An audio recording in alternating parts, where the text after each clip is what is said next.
Rising, everybody, and welcome to another show of the Coffee Diaries with myself, Ron, Usha, and Ade. How are you doing, Ade? Grand Rising. I'm doing well, thanks. Wearing my Coffee Diaries t-shirt. Can you see that?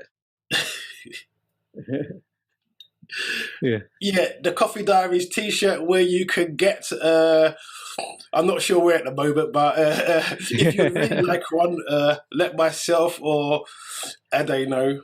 And let's see what we can do about that, Ade.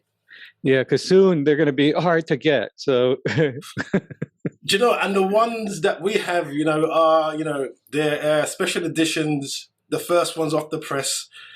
yeah. I think it's 4 we've got so far. We got 4 t-shirts, so I'm sure if you really would like one, and they go really well with waistcoats and trousers and shorts and shoes and stuff. Yeah. And socks. So and it's an extra. Yes. Excuse me. Yeah, they're really nice design, and this is our logo, and you can get them. We can have them printed for you, and for extra cost, we can wear the shirt for a day and then give it to you.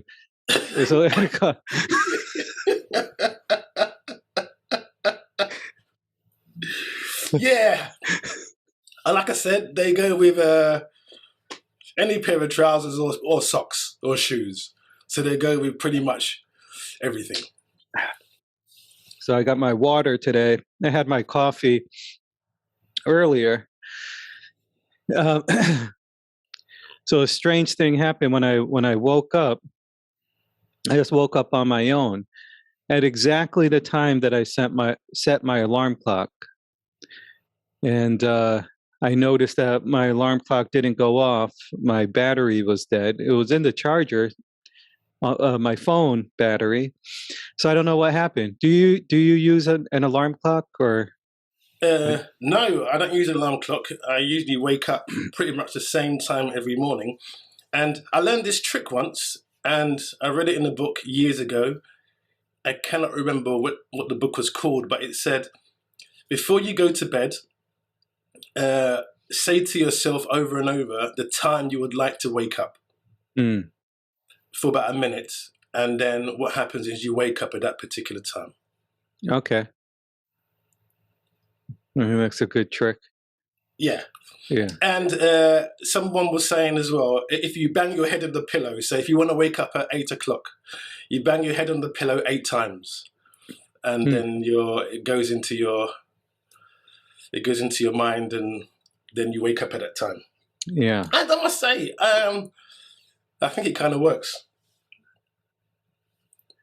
So let's get into behind the curtain. Yeah. So Ade and I were talking about Ade, what's going on which we don't see, and we talked about the metaphor of the Wizard of Oz. Dorothy goes to see Oz, and in front of her she sees this big monster, this big demon. And Toto, her dog, goes behind the curtain. And we see that Oz is not this great demon, this great monster. He's a small man. And the idea of who Oz was an illusion. So we spoke about, is what we're seeing what really going on?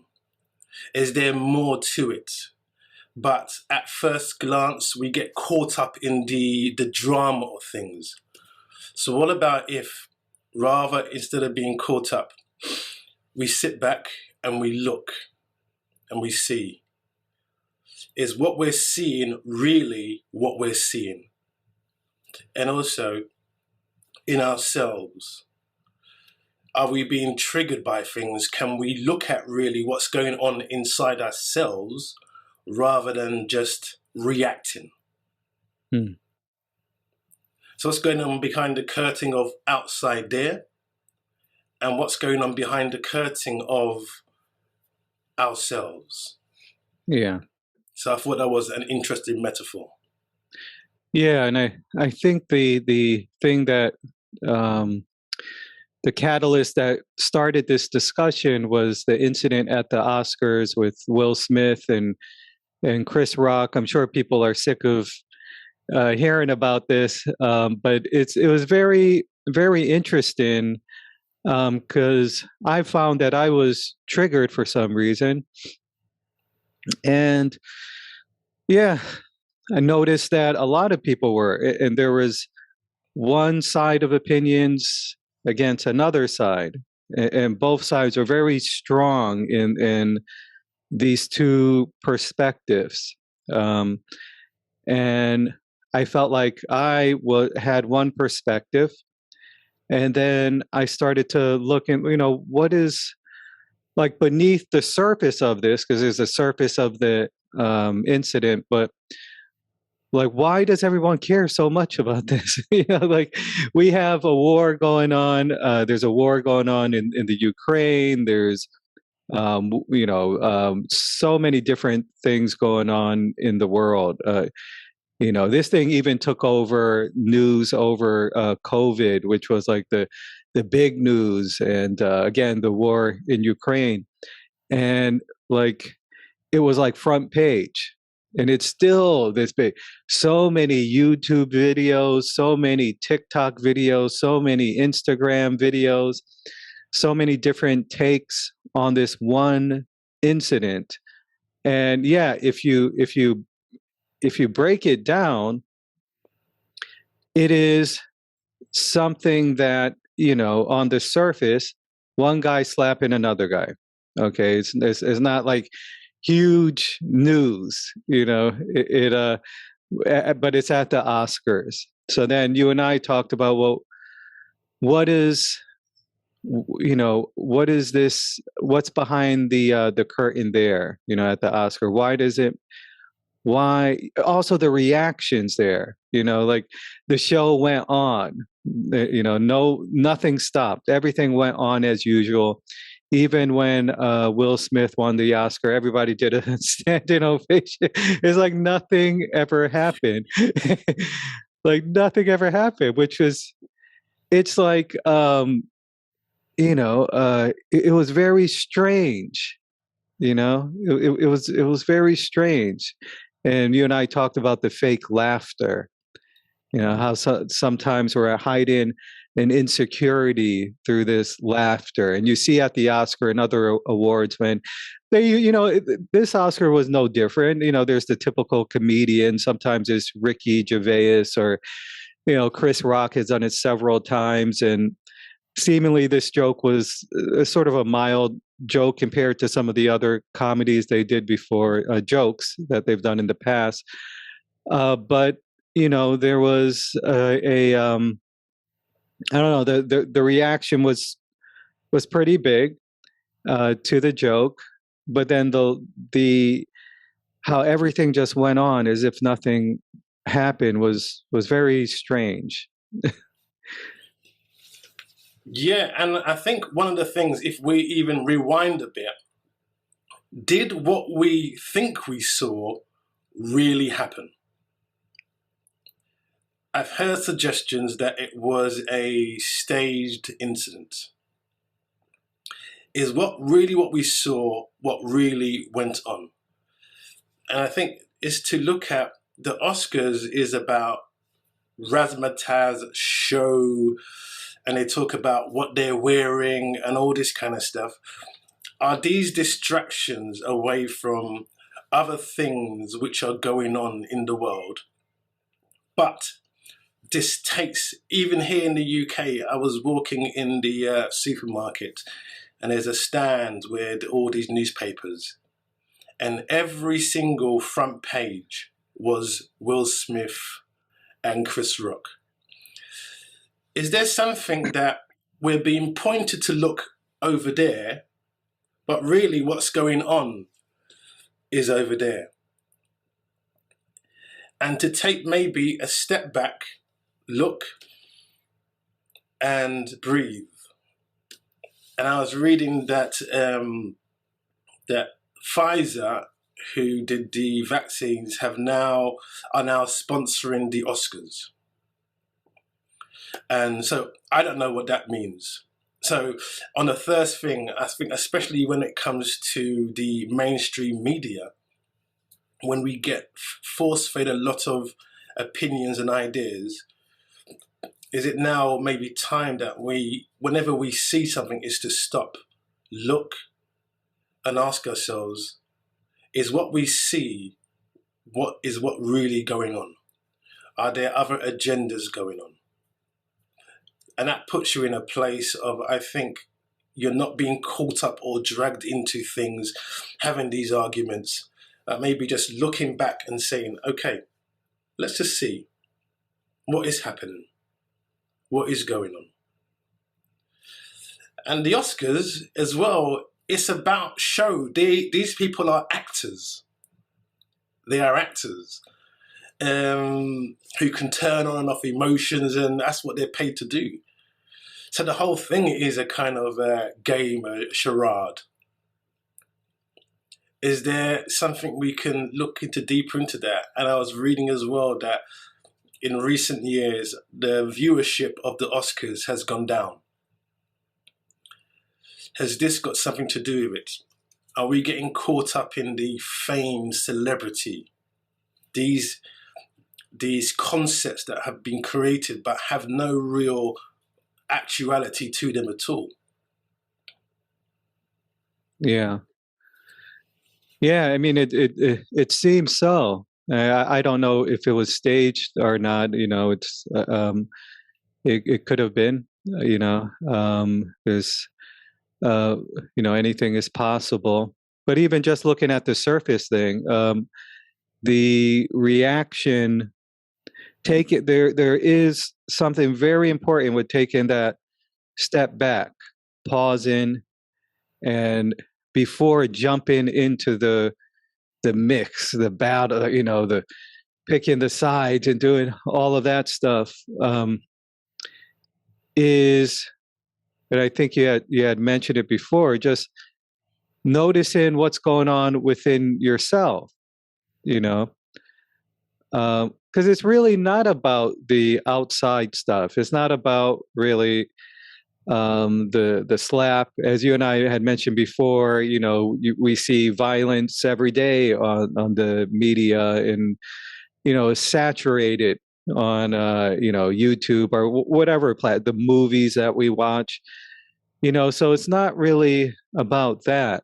So just taking a step back, and which admittedly I didn't do, until after, I kind of, there's a part of me that kind of enjoyed the distraction of it. You talked about the distraction. So, there's a little bit of it that I was like, oh, get it into a little, distraction battle. Let me see. I sharpen in my swords of debate, which I didn't really use much because I just kind of played the neutral but not really neutral position of the thing. So there's something about, hey, why is this, like, all of a sudden I care so much about Chris Rock and Will Smith and this incident all of a sudden? Like, why is this taking up all of my time? And I still haven't put my finger on it, other than and I think you had mentioned this before. So the media, the news, all these different outlets, they push this story. And so by pushing the story, and by everyone else pushing this story, it brings it to the front of the pack, in importance. So the message is, this is really important. You're seeing it everywhere. And there's this like as an outside, it's basically gossip. That's basically what it is. There was like a big collective gossip. And one of the things about gossip is that you can pick a perspective, you can put someone else down, you can say, "Oh, I would have done differently." You can have this kind of be self-righteous and all this stuff, but you don't look at yourself. Like it is a distraction, you know.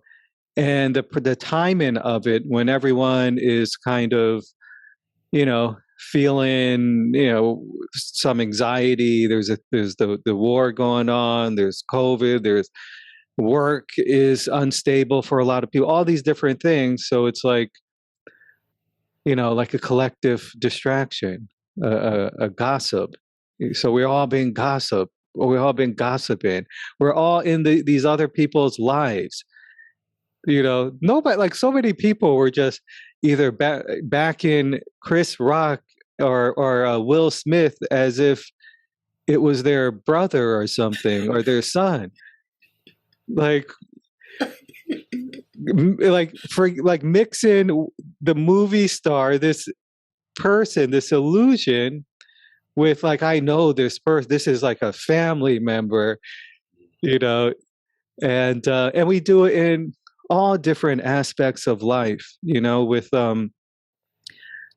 politics, oh, that's my president, or oh, this senator, and you get this emotional sort of romantic response to it, because it's believing the image that they put up there.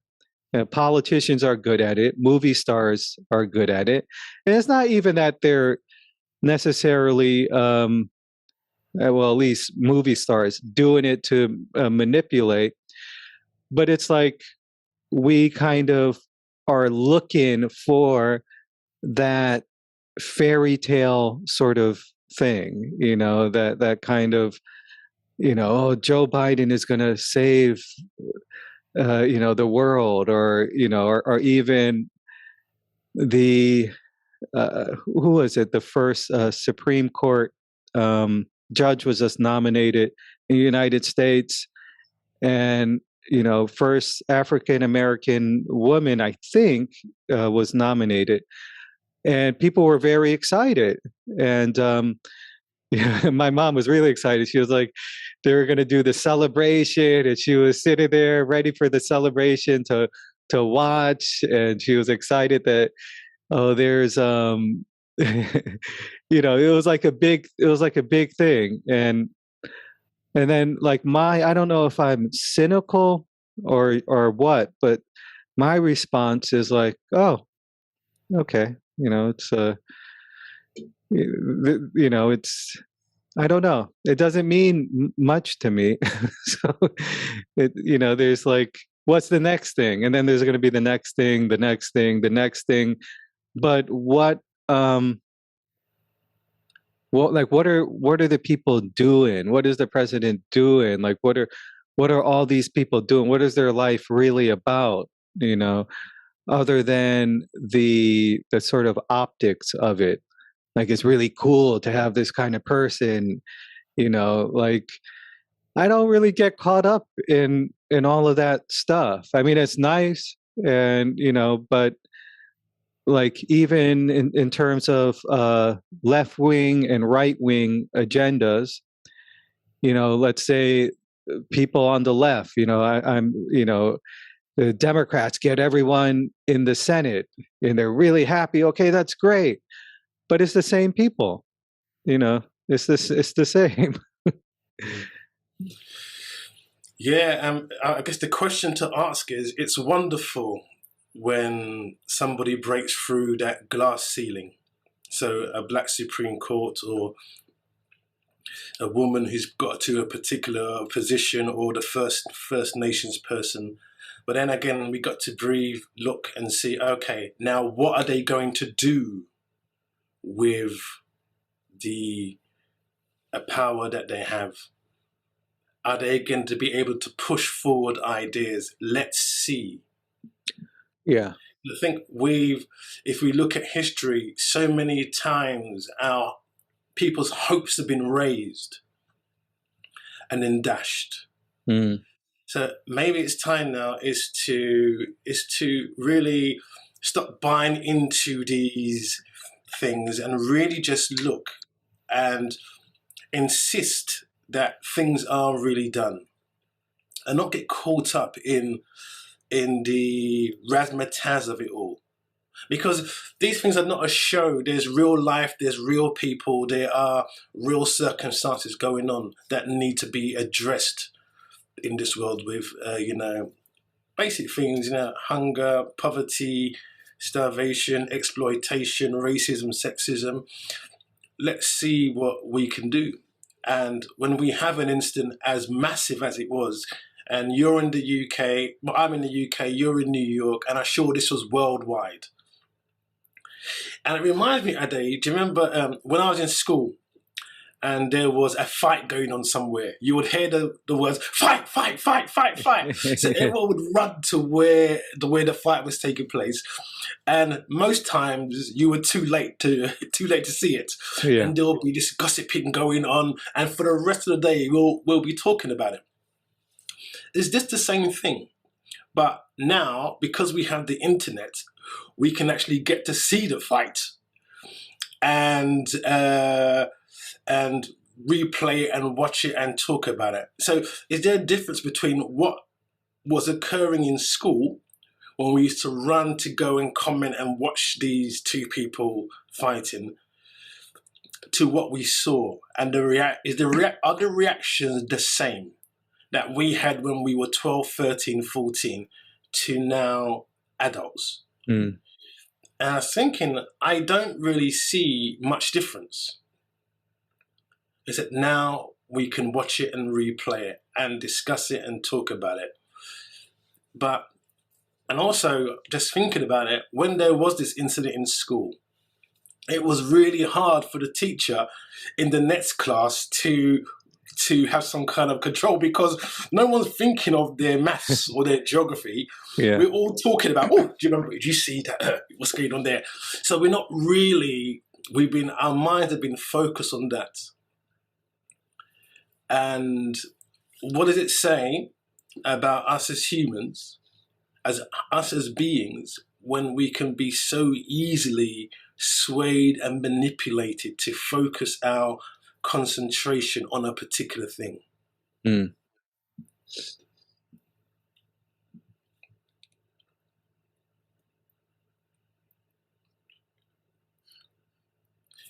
Are our minds so geared towards being entertained, being moved around, being, looking for the next exciting thing? And I guess I think that's the basis of, marketing and advertising, when, where they push things out and they tell you it's the greatest thing, or there's someone else going on, or our minds are focused on sports or what's going on television. Now, question is, what's really going on inside of us? What's happening? Is something energetically being connected to something missing inside of us, that we're getting drawn to these things? And we're not looking at a wider perspective. And before this show, I sent you that track we were talking about by Sven Delisa. Mm-hmm. And you and I love this video. And if you get a chance, if you're watching, check this video out. It's absolutely fantastic, by Sven Delisa. And we sent this video back and forth to each other. And we saw, at first glance, it's something. But you and I went through it about 5 or 6 times, and we saw more and more of what the director and the singer were really addressing. Yeah. And I thought that was a really good lesson into looking behind the curtain, not being swayed, not being manipulated. So we're not that easily manipulated anymore. Somebody can't just put something out there. We're going to go, okay, let's see what's really happening. What's going on behind the words? Am I missing something? Yeah. And there are little details in that video. Even at first glance, when you see the headpiece that she has on, it just looks really beautiful, and like it looks like just crystals, and you're like, oh wow, it's a beautiful head dress that she has on. But as you and I know, when I took a screenshot of it and I zoomed into it, and you look, she has crystals on, and you look what's in the crystals, then there was like little souls captured in the crystal. Yes. We could spend an hour just talking about that video, but there are so many little intricacies which are going on, which at first glance you don't see. And as you just said, Ade, you took a screenshot of this music video. Then we went back and forth and looked at it and realized, wow, there's so much more going on. Yeah. And when you pull it with the song, it gave the song so much depth, and we learned so much just going back and forth and watching this video. And I thought again about the Oscars. What really are the Oscars? So I work in a nursery, and some of the teachers give out stickers for good behavior, or they've done a great piece of art, they've done something. So we give the 3-year-old sticker, and they will say, oh, what? I've got a sticker. Yeah, oh, I've got a sticker. Is anything different to that than the award ceremonies for acting? Is the Oscar their sticker for good behavior? Is the Oscar their sticker for doing what they were told? Because primarily that's why you're given a sticker for when you're a nursery. You've done what you were told to do, and you've done it well. Yeah. Is there a difference? No, it's the same thing. this award, thing. This getting the gold star. And there's a wonderful book by, I think his name is Alfie Kohn, and it's called Punished by Rewards. And he talks about how when you give, especially he was talking about children, these awards, it punishes them in a sense because they stop doing it for the activity, and they do it for what they're going to get. So when we give out these awards and we do things, is this the beginning of chasing the fame or the wealth that comes with things, rather than looking at what they're doing? So I think Bruce Lee said one time, he said, I'd much rather someone say, I love that scene you're working in, I love how you portray the character, rather than someone saying to him, you're a superstar. The first is talking about actually something real. That person enjoyed Bruce Lee's scene, how he portrayed the character, how he got inside the scene and his mannerisms, and he really did that really well, rather than a superstar. Yeah. Or you're a celebrity.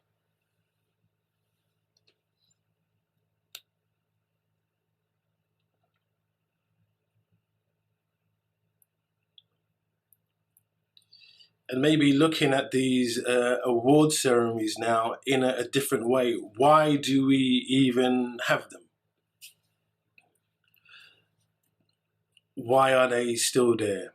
And if you look at the history of award ceremonies, we see that, I was reading about Hattie McDaniel, who won the Oscar. I think she was the first black person. Someone please correct me if I'm wrong there. The first black person to win an Oscar. And she was denied. She wasn't allowed to sit in the auditorium because of segregation at that time. So if we look at the history of the Oscars, and what's going on there. I think there's a lot to go into. Yeah.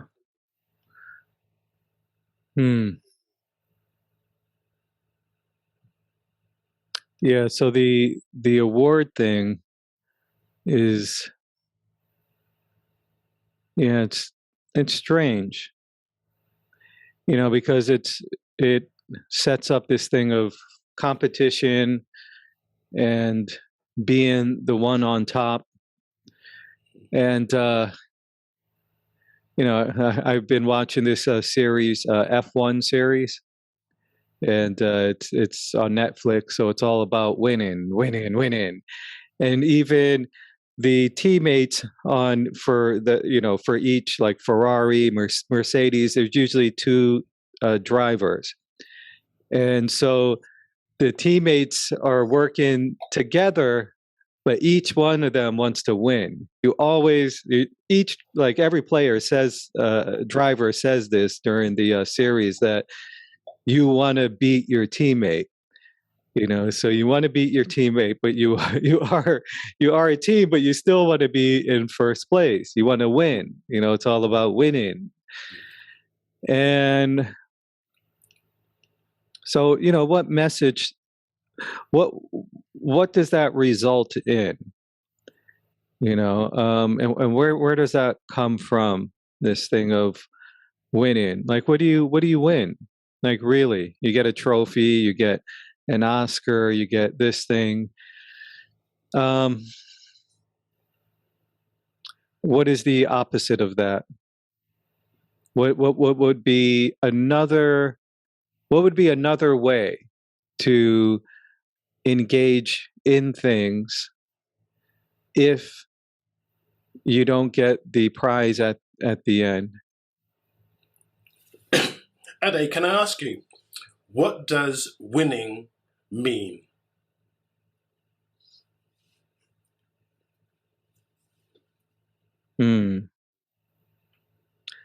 Okay, so winning means, let's say I'm a filmmaker, and I win best film at a film festival.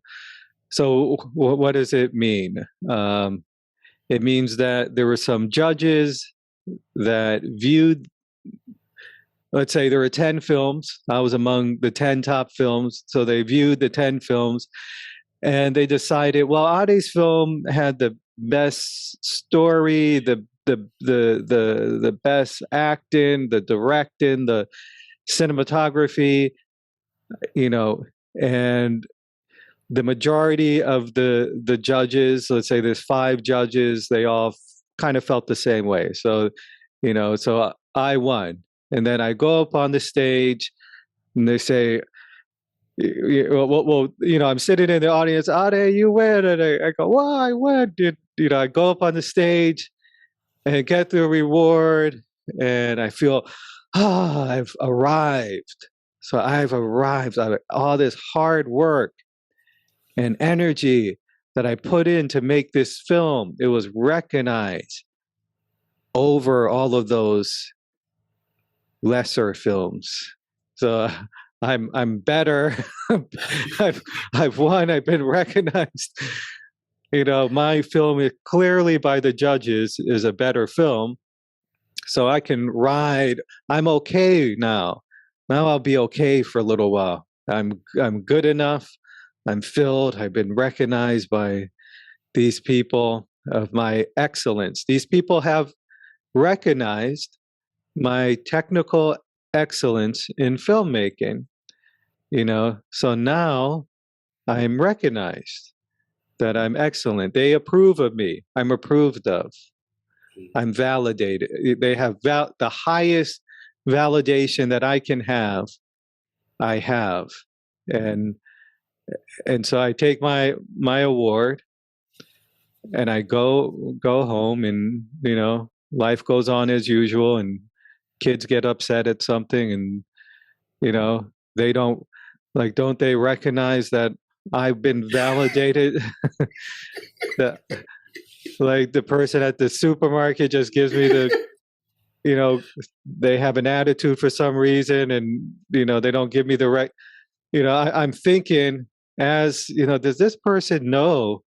This person doesn't know. If they only knew who I was, I can feel it, but I can't really transmit that to them so that they can recognize who I am and share in this validation of how great I am. So yeah, I mean that's but what does it mean really um underneath all of that? It's kind of just made up, you know. Like some of the I look at some of the someone made this interesting someone brought this up, and there's I forget what movie it was, but on Rotten Tomatoes. Have you ever heard of Rotten Tomatoes? So Rotten Tomatoes is this big critic. They critique all the movies, and they have their. I don't know why they're so popular, but they if it's if it's Rotten Tomato approved, then it's a good movie. But if you look at it, they have the Rotten Tomato score from the critics, and then they have the audience score. Now, there are some films that have a very low Rotten Tomato score, but like 90% audience score. And if you watch the film, you're like, wow, this is actually a good film, So who knows, like, where these ratings or things come from. Like, it really doesn't have any meaning, but we kind of look for that comfort and that kind of certainty. Well, if this critic likes it, then it must be good, you know. So this critic who you don't know, never meet, will probably never speak to, and you spoke of recognition and kind of adulation. It's all from outside, isn't it? It's yeah. all someone else. And so the reason I ask, what does winning mean? What about if we tell this story? There's a young boy called Ade, and he's growing up in New York, and he dreams of, making movies. He doesn't know anything about, the fame and that kind of stuff. He's seen movies and he loves the superheroes and he loves these stories. So Ade grows up and says, I would love to make a film one day.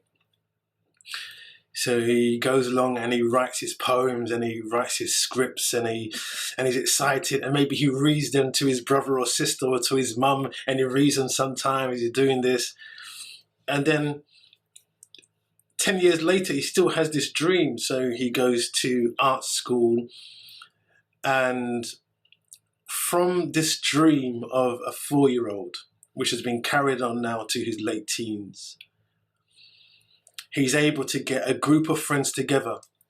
He gets a camera from somewhere, he gets a bit of equipment from somewhere, and he makes this 4 or 5 minute movie. And so in this movie now, he's put all of his ideas and dreams and what he would like to do. And he's made this movie. He succeeded in making this movie. Hasn't he won? Mm. Yeah. Imagine carrying a dream for 10, 12 years, or even longer, and you accomplish that. And all the things you've learned along the way about the art of filmmaking. Mm-hmm. You've learned so much, and then you do it.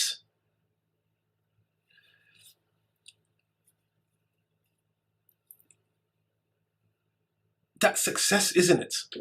Yeah. I would say. Yeah. That is winning. We all know how difficult it is sometimes to do these things, and the fact that you've done that is an extraordinary achievement.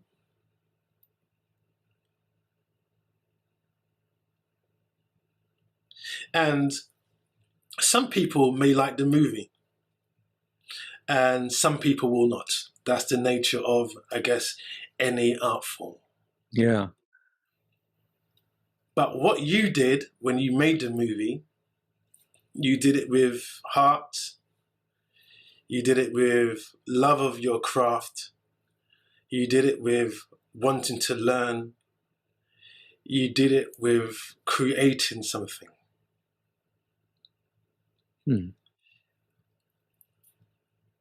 I would say that's quite extraordinary. Yeah. And then we turn back around now and we look at the 4 or 5-year-old Ade or Ron or Jason or Kwame, and we look at them now from a completely different stance.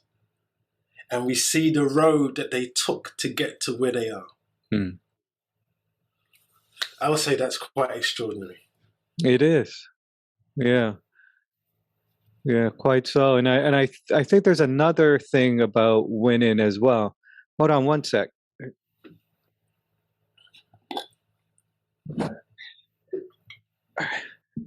Okay. Yeah. One more thing about winning is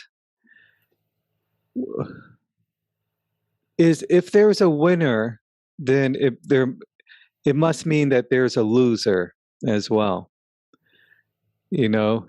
And so to be a loser, who wants to be a loser? And what does that mean? So at the Oscars, you know, when when they're saying, okay, these people are up for the award, and they're always cut to the different people, and you have like Leonardo DiCaprio, like, well, they're just very serious, you know. Yeah. They have you know, Will Smith and everyone just looking very regal and calm and collected. And you know that each one of them wants to win. And then they say, this person wins. And then the ones that lost, they will always, oh, yeah. Inside, they're like, ah. They're like, I know that feeling that, oh, we lost. And so nobody wants to be the loser, because we've learned that, you know, losers don't get that recognition. What does that mean about me? Even at the height of the Oscars, you know, where these people have made these incredible movies and have been nominated, but not winning, you can still, at the height of it, at the height of your so-called, you know, I mean, it's all kind of made up, but like at within the illusion that we've set up, and we've said that this is where all the best, you know, the best filmmakers go. Okay. And these are, you know, as determined by whatever critics, you know, and determined by money, because you need like millions of money to make these films. So even in that place, the people that lose, you know, I'm sure they feel this sense of, they feel horrible, you know, like they didn't make the cut. They're not good enough, you know? And yeah, so if there's a winner, then there is a loser. And so, you know, you like at my son's school, there's something called pickle time or catch up, which I think is the most ridiculous thing. So if you did all of your homework correctly, you did everything great, then you get pickle. And so pickle time means you get to pick the activity for the day. So whatever game everyone else gets to play. So you get to pick an activity to do. So everyone wants to get pickle time, and my son is always worried. Oh, I want to get pickle time. I want to get pickle time. But if you didn't do the homework correctly, you get catch up. So catch up is you got to catch up. And so my son was saying the other day, he said, and I'm going to use a different name. He said, Mikey got ketchup today. And he was like, I got pickle and Mikey got ketchup. And I thought, well, okay, so it's okay to have catch up on things or to learn and to do it over. So this is where they start us on this, as you said, with the gold star so early in life. I couldn't tell you the amount of stories I heard from parents when I was working in the school of things that they had gone through, slight comments by a teacher which had ruined them for 20 years on whether they thought they were good or bad at something. Yeah. I remember one parent saying to me that her art teacher criticized her work in front of the whole class when she was 9. Wow. She has carried that with her for 40 years. 40, 45, 40, 50 years. And these things that we grow up as, so we begin chasing the adulation. And we talk of losing.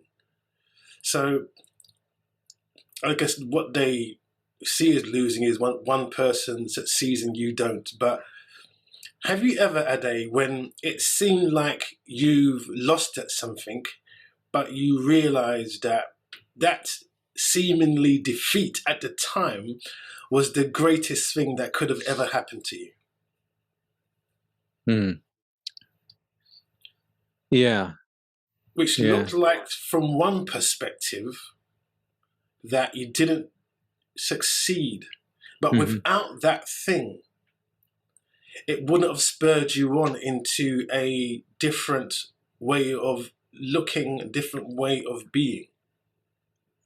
So maybe we can just rephrase it and look at how these things, and rather than the pickle time or the catch-up time, both times are opportunities to learn.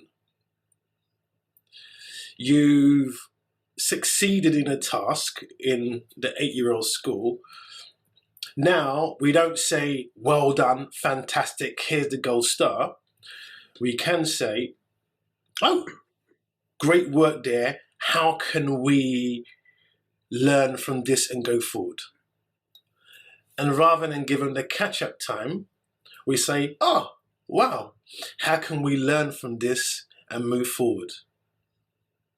Yeah.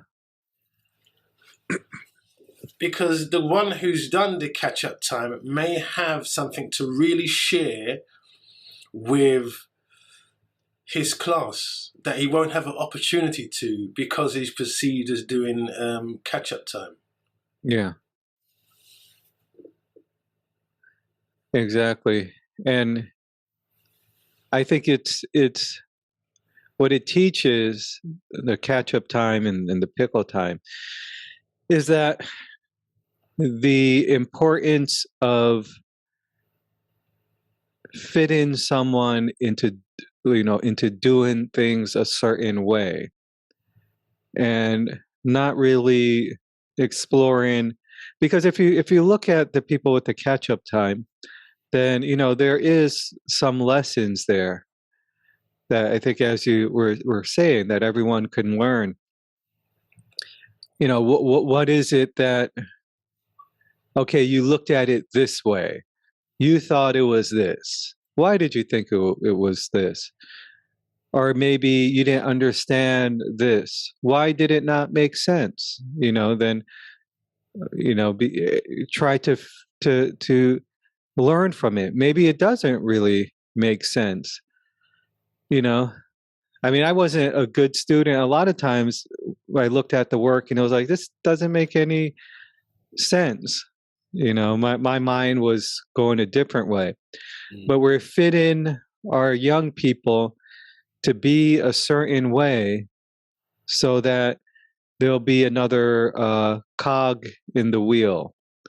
They will just be, I think it was Charlie Chaplin. Have you ever seen, I think it's called Modern Time? No. Yeah, great film. He shows this, like, so everything's kind of set up to program us to fit into society in a certain way so that it functions so-called smoothly. But as we can see, the results of that is wars, destruction, and all these certain things.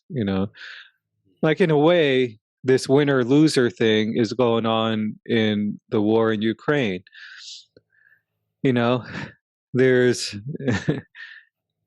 one person wants to win and get the prize, and it's more complicated than that. But it's really about this winner loser thing, that we are even like with the severe kind of unevenness with the wealthy in this country. Like the 1% has, like, I forget how much of the wealth, but like there's a 1% of the people in the West that have most of the wealth, which is crazy. So those are the so-called winners. So that's like the pinnacle of win. You get to that place, you're a Bill Gates, you're a Elon Musk, and then you have all the money. You're the owner of Facebook. Now you have everything. Now you have the ultimate win. And then what do you do then? You got to think about going to the moon, living in Mars, or you got to take over another planet because you've already conquered Earth in a way.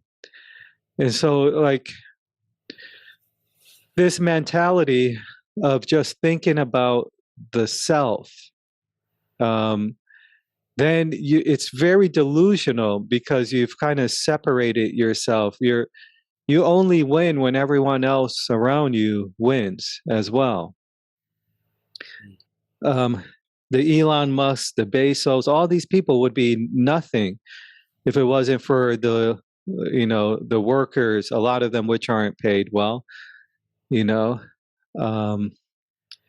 people who are making the houses that they live in, the people that are farming and delivering the foods that they eat, like all of this stuff, their reality is dependent on people that some are making minimum wage, barely livable wages. And so I think, like, the priority should be, how can I lift all of these people up? Because we're all dependent on each other. So not about winning or losing, but how can we all rise and help each other to make this world a place where we can all thrive in, where no one's going hungry, where we don't have to worry about medical, like going to a doctor, and getting a procedure that you might need to get. That we all have homes. We all have these basic needs met. And so, I think that needs to be the priority. And I don't think it can be based on the winner mentality. This I got to get to the top. I got to be first. And also the other thing is, it kind of ignores the fact that there's an end point as well. You can accumulate, you can win, but then at the end you're going to die, and it's just someone reading all the things that you've won and have done in your life. Yeah, and like you said, the distraction. So we have this current war, and this particular war is on the front pages of all our Western papers and TV programs. But around the world, there are others. So if we look at what's happening in Yemen or Somalia or Palestine, they're secondary. So our minds can be manipulated to see this as the most important one. Why are these other conflicts around the world not having the same press coverage, the same people talking about it, the same space in newspapers and TV programs? Yeah. Who's choosing these? Is it this? What we're seeing is what suits the agenda as it is at the moment. Hmm. And I was reading about, I think it was a particular chocolate maker, and as they're making the Easter eggs, and this chocolate maker is, it was found out that some of the workers in Ghana in the cocoa farms, they're as young as 9 and 10 years of age, using machetes to cut the cocoa.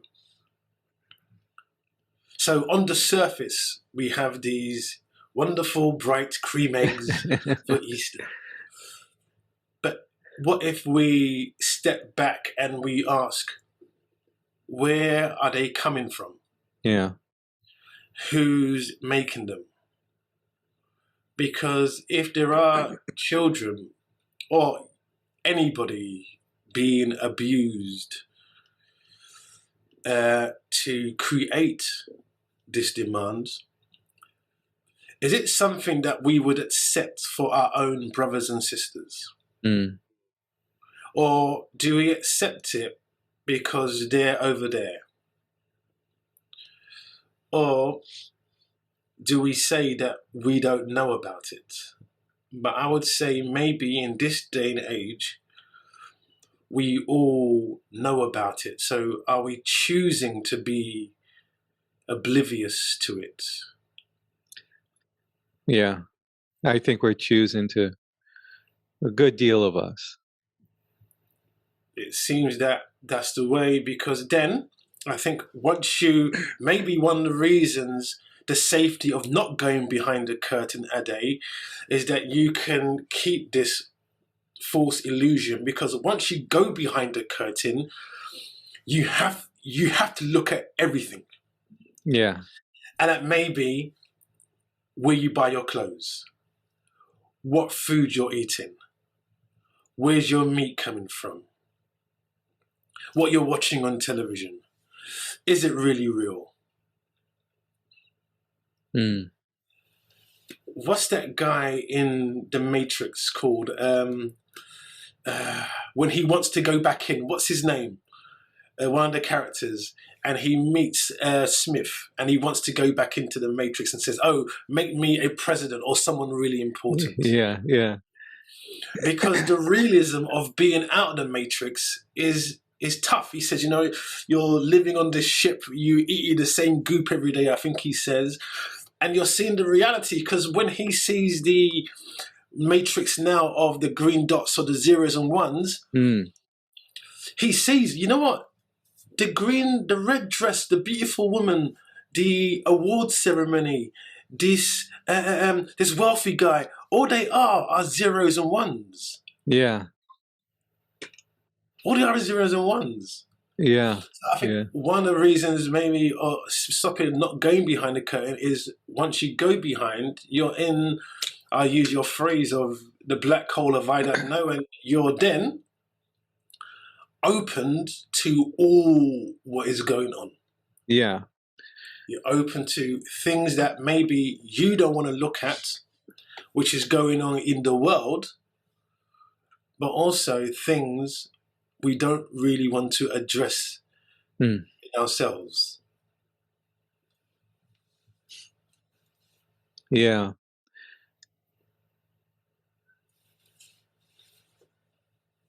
Yeah. Much easier to be in this illusion. I mean, even going back to the slap, to the Oscars, when you feel self-righteous about a perspective, and it gives a sense of comfort. But then someone else brings another perspective. How inconvenient that is. If there's a part of you that thinks, oh, it sounds like there's a little bit of truth there. Then you're if you have a little bit of awareness, then that could be a problem. Because you can either just ignore, just say, no, I'm going to push that, get back there. Don't, and just double down on your perspective and gather whatever ammunition you can gather to justify your perspective, while this little voice is still saying, well, it's a lie. You're not including this. And because what does that mean about the inconvenience? I think there was a saying, the inconvenience of truth. I forget there was a title, I think, of some movie, The Inconvenience of Truth. I think that was Inconvenient Truth, yes. I think it was about I think it was a documentary about the Vietnam War. Was that what it was with Secretary McNamara?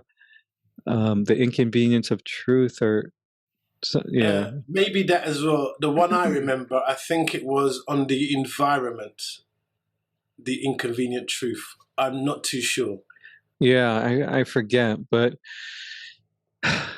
yeah, I mean, there's a lot of things that, I mean, I learned a lot about that in relationships, that when your partner says something, and if you have an inkling of awareness of, or a desire to kind of know truth, or to kind of, just to know that there might be some other information there, and you take a step back and you think, yeah, this person has a point there, and it points to something about myself that I don't want to see.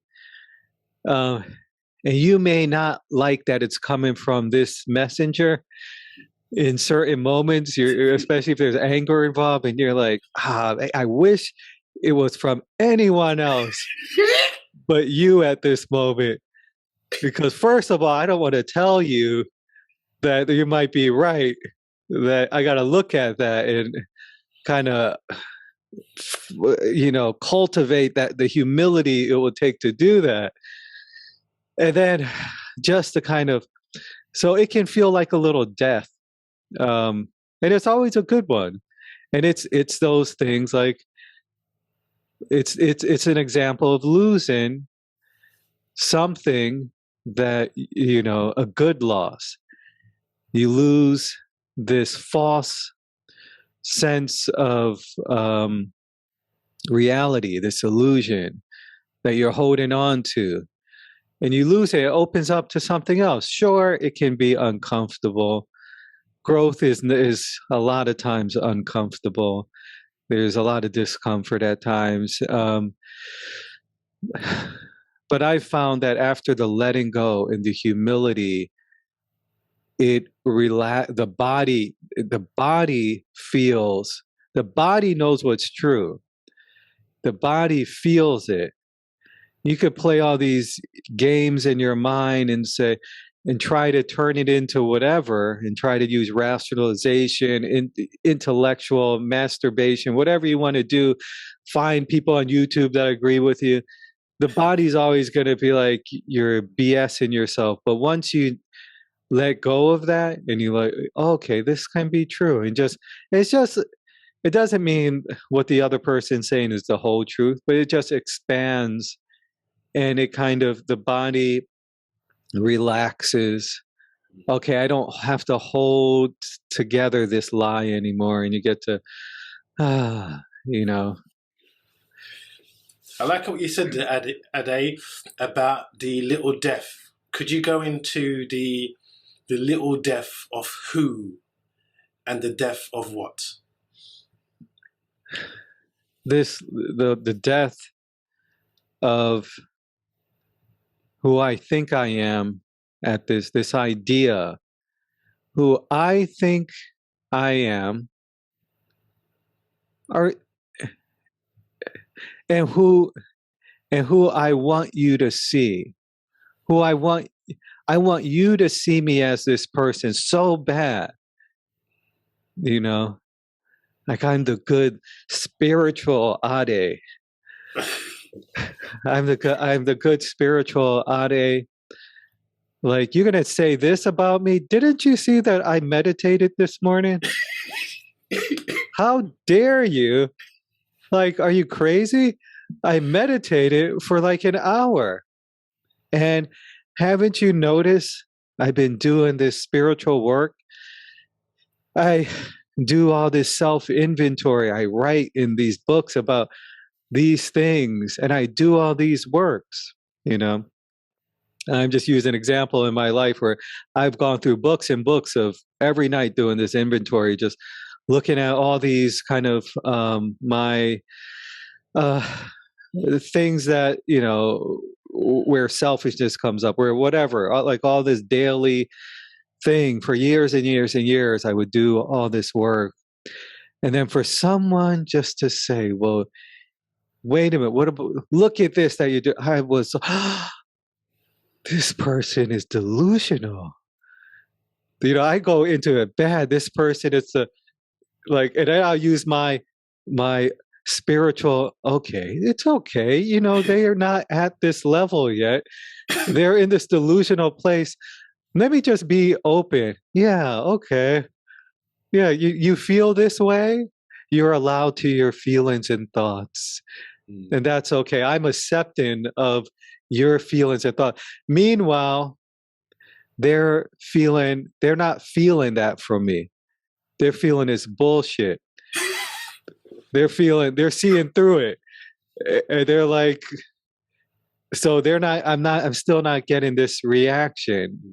And then since I'm not winning them, I'm not convincing them, then I'm using other tools. I'm getting angrier. Now I'm using like like now I'm like getting into this panic. Now I'm kind of trying to manipulate, trying to do everything so that they can see me in a certain way so that I feel okay. Dependent on them to see so that I feel okay because this thing is threatened. And then I may lash out, you know, and like you never believe me, or you're just trying to get that, you know, this explosion of anger. And then, oh my gosh, what was I gotta justify that, you know, run away, like do something, you know, how do I now that, you know, like how do I get the ego, get that identity back? And then the death comes. And it's like it doesn't have to go to that far, you know, but if it's one that is really that spiritual identity, that good person identity, that's a tricky one. That one will get you, you know, that will that one will, that one will get you, you know. That's like the last like try to like hide in place, you know, that you try to hide out in. Yeah, it's a phrase I use sometimes. It's that spirituality can be the greatest hiding place of the ego. Yeah. And I love what you said there is that you actually said they were tools. So you may use a tool of anger or frustration, Yeah. or you could even burst into tears and cry, can't you? You can even cry, you Yeah. can do whatever. Poor So, me. yeah. So if we look at it like that, then Adi, even that is really looking at it and saying to be aware that you're grasping at tools, whatever, and you will And you can also find that you can switch from one tool to the other, because you could be angry and then in a second later burst into tears, Yeah. and then maybe even sad, or go into the silent mode. Oh, that's a good one. Yeah. That's a Or good one. go to the aloof. And because the silent mode, I think, is you're now no longer responding. The other person wants to find out what's wrong with you. So you're feeding off their energy, Yeah. It's like a energy vampire. Oh, because they're now going to go, oh, what's wrong? What's wrong with you? And you're pulling, and their energy is totally Yeah. focused now on why you're silent. And that can be, sometimes the being silent is very manipulative, isn't it, in a way? Yeah, very much. Very manipulative. And you also said something which was very interesting, and if you can go into that, is that what happens, Ade, if something is said and you push it down, Mm. and then something else is said somewhere else and you push it down. And you said about we suppress these things. So what can happen, Ade, when you are continually suppressing these things inside of you and not looking at them? This is a good sort of segue to the story of my brother's friend. Yeah, like it was an unfortunate thing that happened. This was when I was in my 20s. This is an example of it. So I was like in my early 20s, and I had just gone like most of my life of just pushing things down. So I didn't what we call, so maybe you could call it soft feelings, like that feeling of feeling not good enough, that feeling of feeling embarrassed or scared. I had learned just to push that down, not to feel it. I connected it with masculinity. You're just, and also growing up, I didn't feel like my parents necessarily encouraged expression of emotion, so I didn't have a healthy emotional life. Any emotion came up, I can express anger. That was an easy one because it made me feel like powerful, in control. That false sense of power and control. One day I was with my brother, and at his place, and his roommate, who's a friend of mine, and there were some girls around, and he was teasing me. Yeah, yeah, he was teasing me. He was saying, some things, and I was laughing. And he just kept throwing little tease. You know how sometimes guys do, they tease. And I was like, and then while laughing, I got up, and I went to where he was sitting, and I started choking him with all of my might. And it took 3 people to pull me off of him. I was just like, he was on the ground. I was choking, and my brother and his friends pulled me off of him. And after they pulled me off, and he was in shock. Like, what? I was and I was still doing that. It was like an insane person. Like was just insane. The girls were just kind of like, like, okay, don't say anything to him, like, so, and I think that came up, because also when we were talking about the Will Smith thing, where he was right before laughing, ha ha ha ha, and then Jada was like, gives him a look, and that was just like that, right? It's just flipped from laughing to getting up on stage, just like walking up on stage in the middle of the Oscar, going up to Chris Rock, who kind of funny, this is one of the funny things about Chris Rock. Because Chris Rock put his hands behind his back and stuck his face out with a smile. And then Will Smith slapped him, and you hear the mic, and then fixes his kind of just turns around, walks back calmly, and sits down, kind of like I did. It just went back, get on with the show. And then the anger comes out, get my wife's name out your mother book. That anger, that I could relate to that once that lid is taken off, all of that stuff, his lips were quivering, all of that rage just came out. All that stuff that had been building up, all that time came out. I just felt a lot of trauma, from him in that moment that was released. And,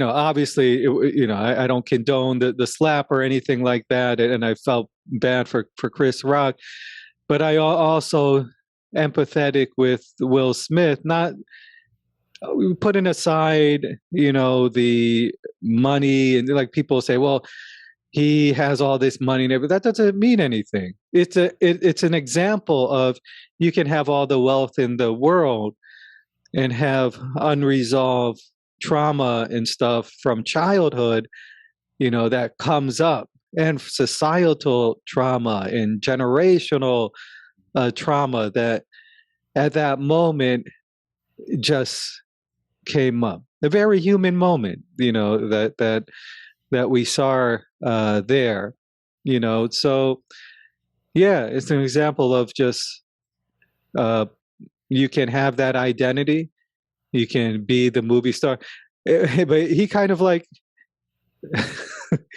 he was able to kind of flip right back into his movie star role for the rest of the Oscars, which was interesting, yeah. So because you raise an interesting point, is that because I doubt it would have happened if it was the CEO of Disney who had said that same joke. And maybe it wouldn't have even happened if his wife wasn't there. And so it's a lot of things that go into somebody acting in these ways. Yeah. And because it was Chris Rock, did that give for him some greater meaning? Because ultimately it was just words that he used. And maybe if it was said by somebody else, it would have been a completely different reaction. If it was said, in a completely different reaction. Mm. But like you said, I think doesn't matter how wealthy you think you are, there's stuff that you have gone through and gone on, and sometimes it just takes a little trigger for an explosion to happen. Yeah. And when maybe you're in the public eye and people are doing these things and you're continually playing a role, like we say, like I said at the beginning, a lot of these things, what's real? Out of all of it, if you're playing roles for this and you're playing roles for that, and then you're pretending to do this and you've got to behave in a certain way and you've got to do this, and what's real anymore? Who are you? Yeah. What's good? What's beyond all this surface, all this stuff? And ultimately, It was a guy called who we call Chris Rock, and another man called Will Smith, Yeah. and they are no better or worse than anybody else. No, have got no more skill or talent than anybody else. People have talents in different ways. If we remove the fame, remove the adulation, remove the gravitas of the Oscars, remove the bow tie and the shirt and the expensive brand that they're wearing, what exactly is going on? Yeah. What exactly is happening? And you know, we were talking the other day, and I said the exaggerated laughter syndrome. When is that a real thing? I don't think I call it a real thing now. Do you I know? think it is. Yeah. Do you know when you're with a group of friends, and what has been said, it stings, Yeah. and we can go, we go around with that. Or on the other side, we have the sarcasm, which then is covered by jokes, but the sarcastic wit sometimes is little knife wounds Yeah. in the back. Mm-hmm. And sometimes it's interesting, these little knife wounds of sarcasm can come from close friends and family. Yeah. And because maybe they know you so well, they know exactly where to put the knife. Yeah. To get the greatest amounts to cause the greatest damage.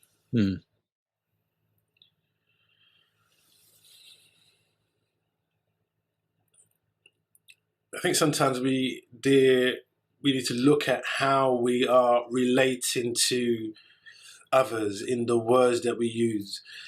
I read somewhere a while ago that if you take the word words, then take the S to the front, the words can become swords. How often, Ade, are we using swords in our communication?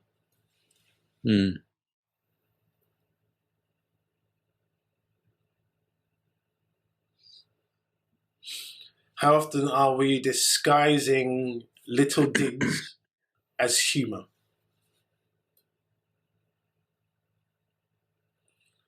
How much are we suppressing our feelings to get along?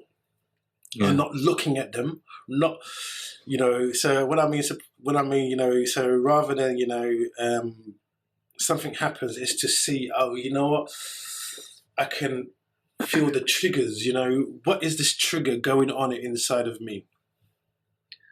Yeah.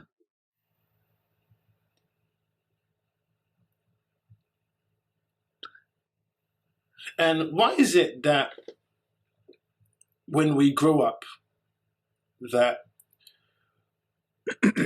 these triggers are never talked about? Why is it that it's not asked, we don't investigate? Why did a particular phrase, word coming from a particular person hurt? Why is that not really gone into? I can't remember ever having a single conversation about that when I was growing up. And I'm not talking about extreme, I'm not talking about, stuff, the extreme stuff. It can be even little stuff. You're not good enough. Why is it sometimes, where does that come from, that hurt come from? That we react in certain ways? Or why is it not spoken about?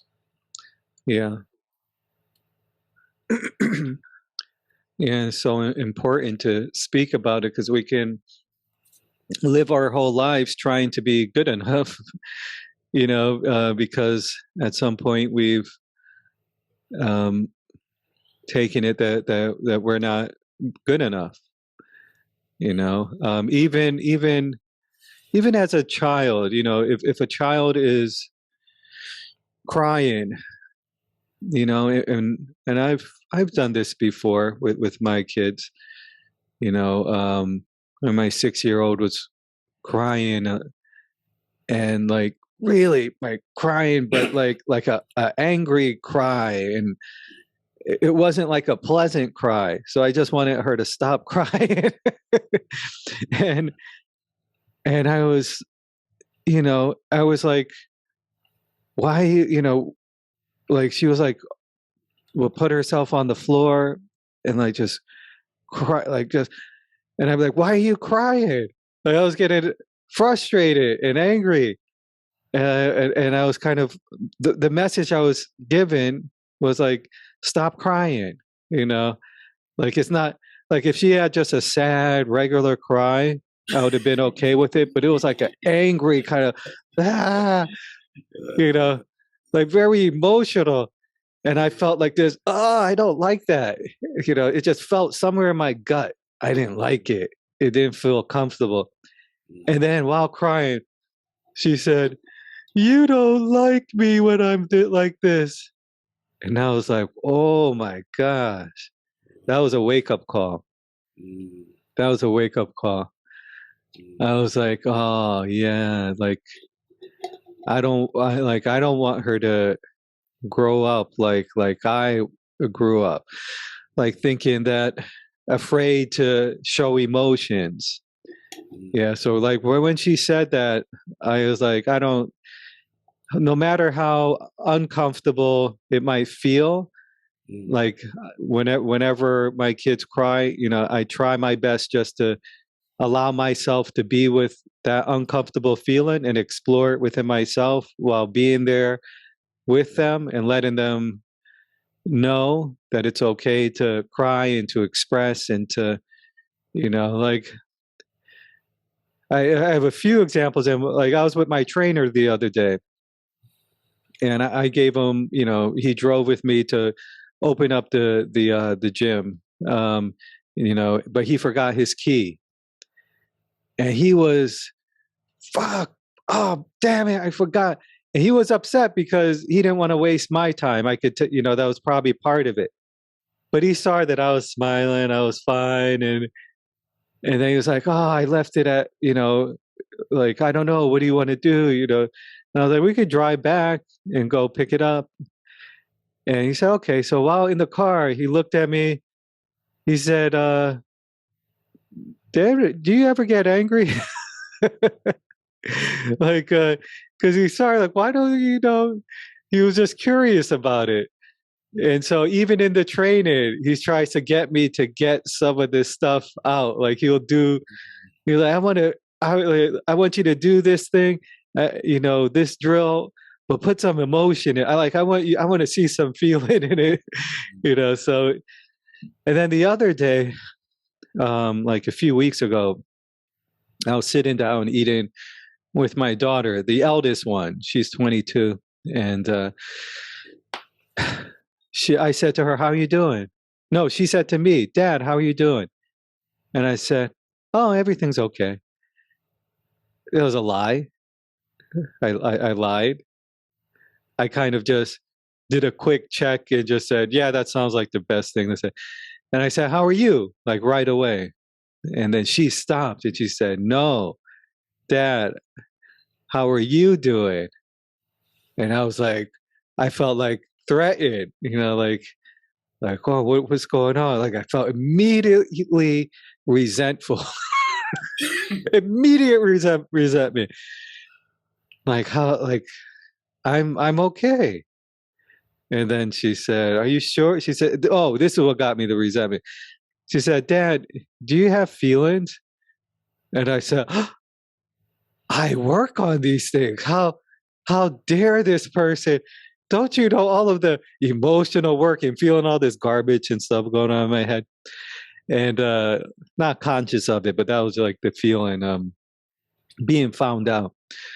And I said, "Yeah, I do." And she said, "Well, because you don't express it." And then we went on with the dinner, and I was like, how dare she say that? I was resentful, and it bothered me for the whole night. She went out.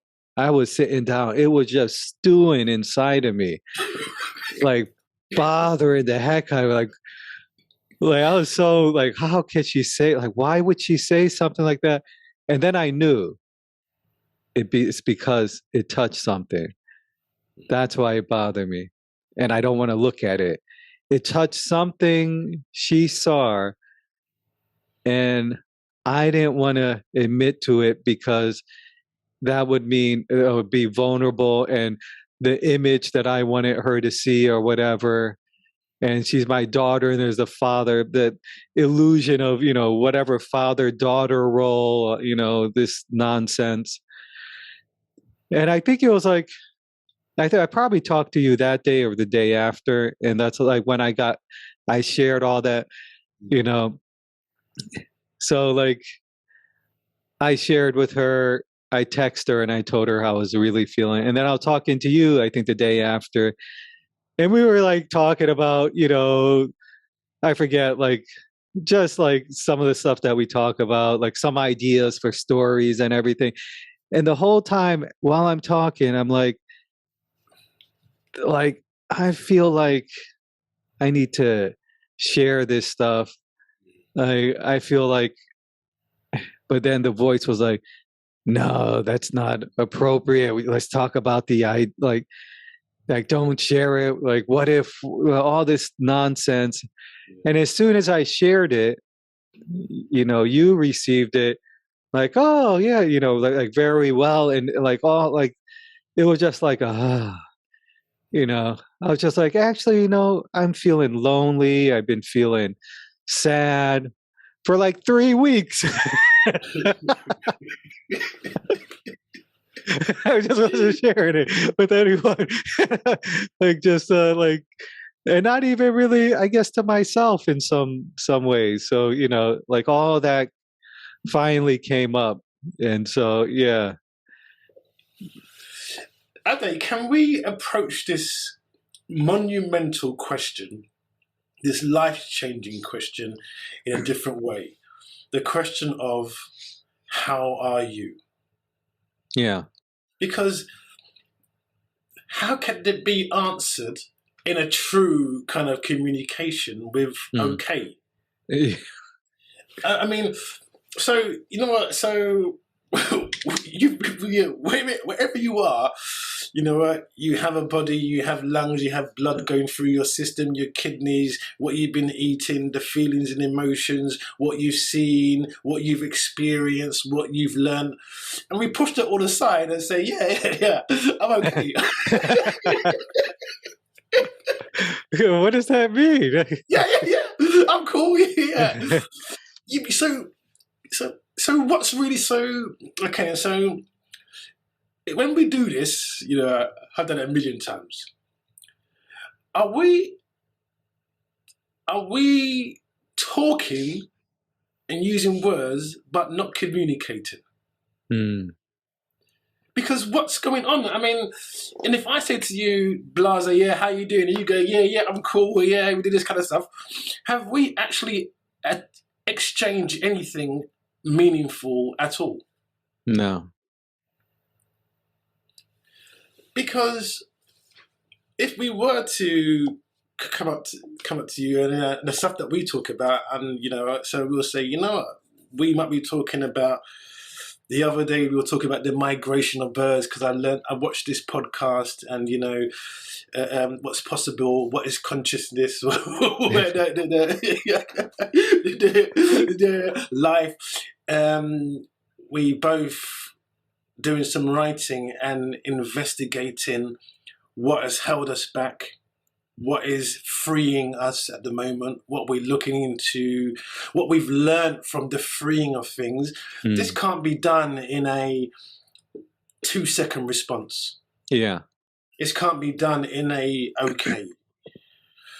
And again, we get caught into sometimes maybe into the concept of time. So we don't have time to go into all this stuff. Yeah. That's a big part. if we don't do it, then what are we waiting for when we're 110 and in our deathbed? Are we going to release it all then?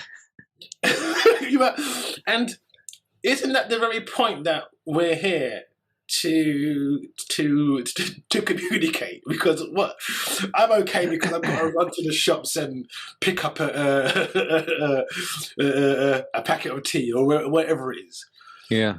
So we're not being present. The question sometimes, I mean, it sounds like your daughter really asked a question. Oh yeah, she's good. She's good at that. She really asked a question. Yeah. She didn't get an answer. She got words back with no real meaning. Or we can say she got syllables back, because you could say okay, or you could probably even have said LW. Yeah. You could have said ZA or HD, whatever it was, yeah, because it would have meant the same thing. Imagine she said, "Are you okay?" Yeah, ZH. So actually,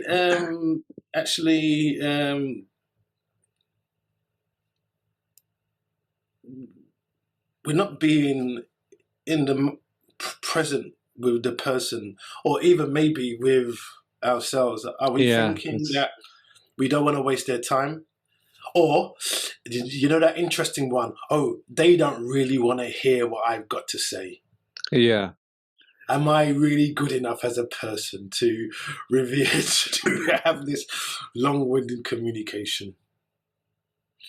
Or something from the past has come back and we say, the last time I tried this, the other person wasn't really interested. So are we bringing the past into this now? Yeah. Or I wasn't very good at school, so my communication is not correct, particular depending on who you're speaking to. Mm-hmm.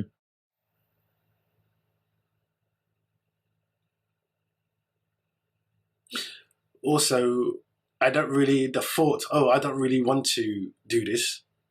Or maybe there's no thought at all, so it's just how you doing? Okay.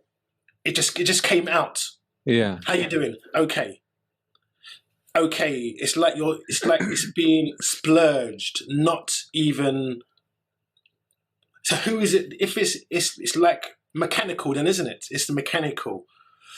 A question answer, question answer, rather than question. Oh, okay. Let's see. And what happens if someone sees behind the curtain? That fear of seeing behind the curtain, you know. So the curtain is up. I'm safe behind the curtain, just like the Wizard of Oz. I'm, you know, just don't look.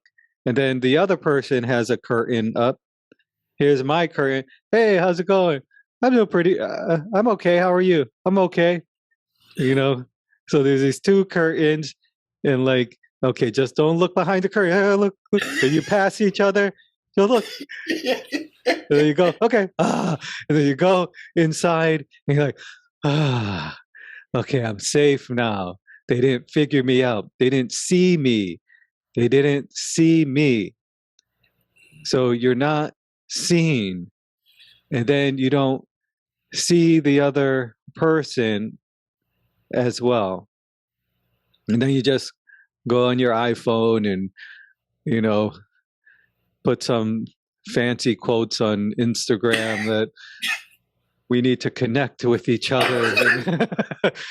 we are all together in love and all this stuff, and put all these fancy quotes and stuff, and then you leave again. Oh, hey, how's it going? I'm good. You know, like those moments are the yeah. We there's so, you know, what it's telling me now is that there's so much opportunity to connect just by stopping, you know. And we don't have to be reliant on the other person. And but just finding moments to be seen and to give space for someone else for you to be seen as well. Not that they have to take the invitation, but there's real moments there that you can't get through, text messages and quotes and comments in the Facebook section. You're a beautiful soul. I don't know how many times I've heard you're a beautiful soul, to some woman wearing yoga pants and and Facebook and Instagram posts. There's so many, you're such a beautiful soul. And And also, Ade, if there are, so this person's got their curtain, and and the curtain's talking, and this other person's got their curtain, and the curtain's talking. We can just walk off then, can't we? Because the curtains are just talking to each other, and there's no realism at all. And Krishnamurti says that in communication, we have the image of ourselves, and the other person's projection their images. There are these two images talking. Yeah. So what we find is that a lot of our communication is the image we want to project. And what happens sometimes is that when you haven't seen someone for a long time, they're confused by you, because when they see you, they're not seeing you, they're seeing the image they have of you from what they used to know. Yeah. And vice versa, when you see somebody and you haven't seen them for a long time, you may say, "Oh, there's Johnny. He used to go up to the bars and drink and get girls." And you say, "Oh, Johnny, how you do?" But now he's just a completely different guy. I mean, he doesn't do that anymore. So I think coming to every communication open. And I think that's what happens when you meet. So a lot of people have said when they've met certain gurus, the guru kind of gives something to them. And I think maybe it's vice versa. In the guru's openness allows the naked you to come through. So it all comes from it comes from inside of you. So I like what you said there. So if you approach someone with this invitation, they may not take it up, but there's an opportunity then that they can, as you've drawn back your curtain, for them then to draw back theirs. Yeah.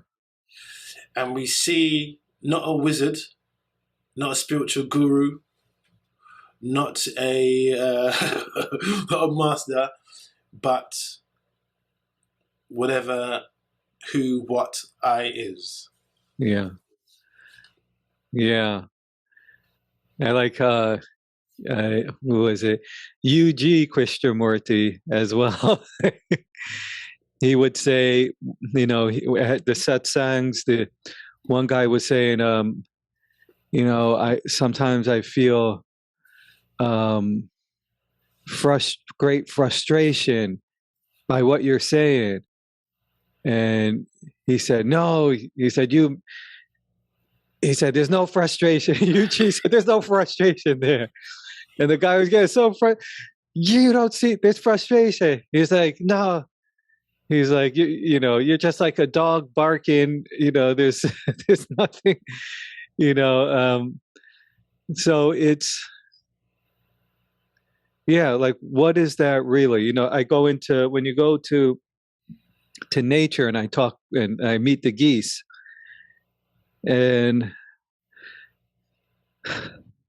they just go about their business. They come when they want, and they're just being as they are. There's not anything that they're doing. And so they'll come up close to me. And sometimes I'm sitting at the edge of the lake and they come up to the edge and I'm thinking, oh, they're going to come up and say hello, kind of come up to me and say in their own way, Ade, we have accepted you and we really appreciate you. And they're gonna put their little heads on my hand and let me pet them. That's what I keep thinking. But they come right up to the edge of the water and then they just splash, put their head in, splash water, start cleaning under their wings, start cleaning and splashing, and every once in a while they'll just look at me, and then they'll go away. so, so sometimes even just like what would be better? Like what about just if you don't want to invite anybody in, at least one honest thing to do is just to maybe just say hi and walk by. You don't have to even get into a whole thing. Yeah. Just some people do that. Some people are good at that. And I'll say, huh? They didn't say, "How are you?" I said, "How are you?" And they just said hi, and they just kept walking, and they didn't give me much attention. It was like they were just being. They were probably like seeing through, like I don't have time to do that whole pretending. How are you doing? All that fake stuff. So we look at those people and say, "Oh, those people are cold," but they just don't want to do all the BS, and maybe they don't want to. Maybe for them, if you did open up, they would be the most welcome into that. So. Ultimately, we don't know. We can create a million stories about why they did this, why they didn't do that, why we are, I think, as humans, extraordinary storytellers. We can create a story out of nothing and make it be the most worst thing that happened to you. And really, it didn't.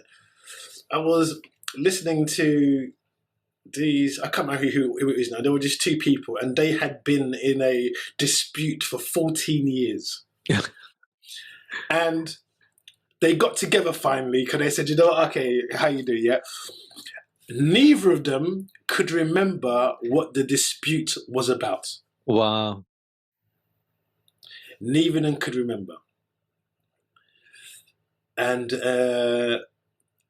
imagine a lot of that wasted the energy of, oh, that bloody person, and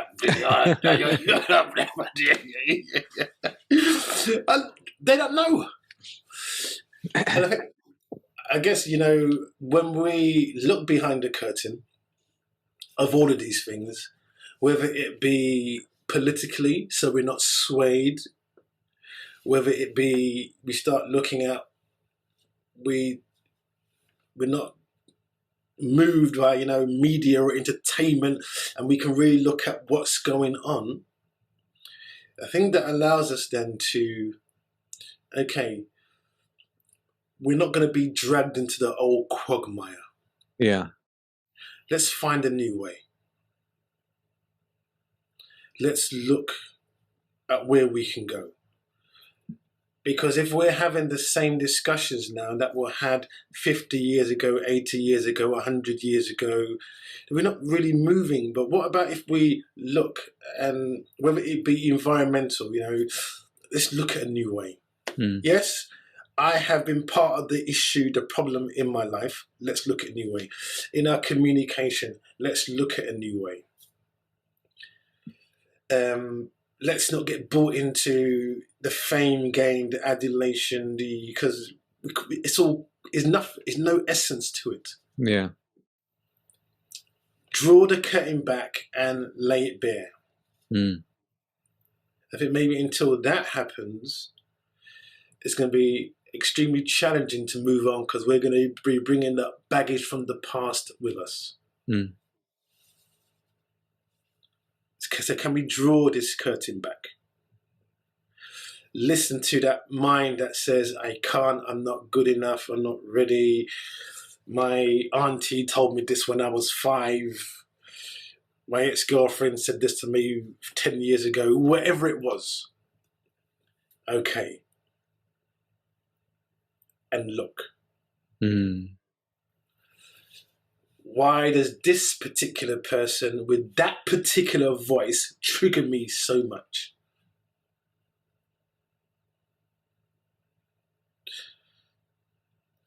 And look back.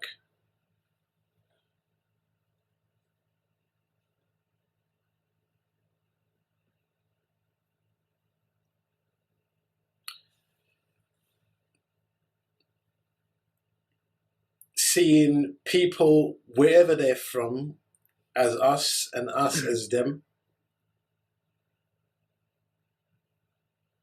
Not being so gullible to marketing and advertising and branding and all these kind of things.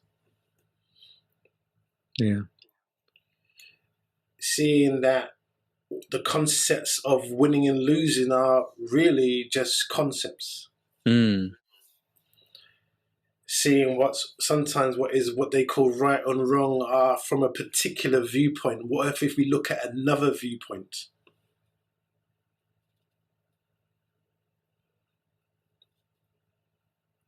Judging our work as good or bad depending on what we've read of before, or we're not, as we think, getting up to the standards of what's been done before.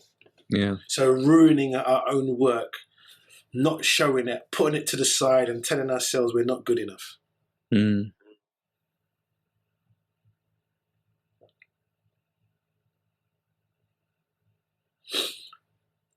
Seeing beyond these trappings.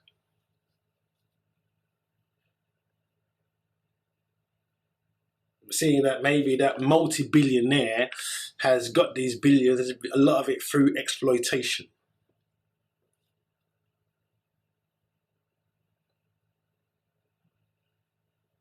So we're not caught up in this. To sit back, breathe,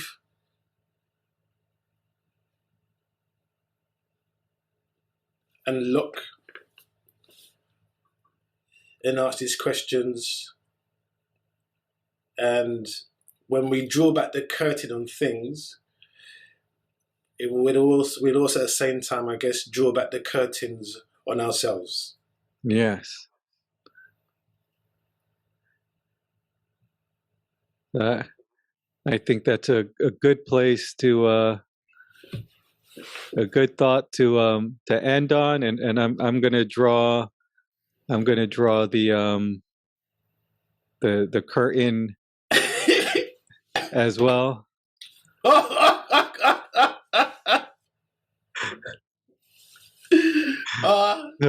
We are behind the curtain. Ade, it's been a pleasure. We didn't know what we were going to talk about. It's been a pleasure, Ade. Yeah, same here. I enjoy this. And thank you, folks, Thank you, everybody. for coming behind the curtain with us today.